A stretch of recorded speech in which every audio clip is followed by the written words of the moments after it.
So এইটা হচ্ছে এই বাসাটার কিচেনটাও দেখেন কত বড়, মানে লাইক 10-12 জন মিলে মনে হচ্ছে এখানে রান্না করতে পারবে। এই পাশটায় চুলা আর কিচেন হুড আছে। আর এই কিচেনের কালার কম্বিনেশনটা যদি আমি বলি স্পেশালি খুবই সুন্দর। অ্যান্ড এই পাশটায় ফিল্টার রাখার ব্যবস্থা করা হয়েছে। অ্যান্ড ফিল্টারের পাশাপাশি কিন্তু আমি দেখতে পাচ্ছি মানে আপনি যদি জুস মেকার বা কফি মেকার কোনো কিছু রাখতে চান তাহলে কিন্তু ইজিলি এখানে রেখে আপনি কাজ করতে পারবেন।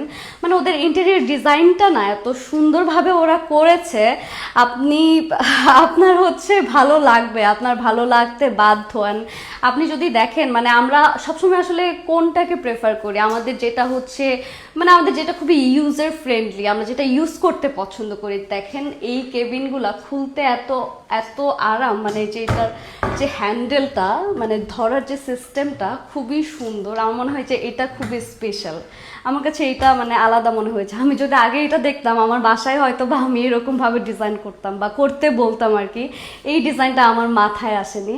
অ্যান্ড এই পোর্শনটাতে কিন্তু ড্রয়ার অ্যান্ড ক্যাবিনেট দিয়ে খুব সুন্দরভাবে গোছানো হয়েছে। এই পাশে চাইলে আপনি পাতিল টাতিল রাখতে পারবেন। এই পাশে যেহেতু ড্রয়ার করা হয়েছে, আপনি রান্নাঘরে রাখার আসলে জিনিসপত্রের অভাব নাই।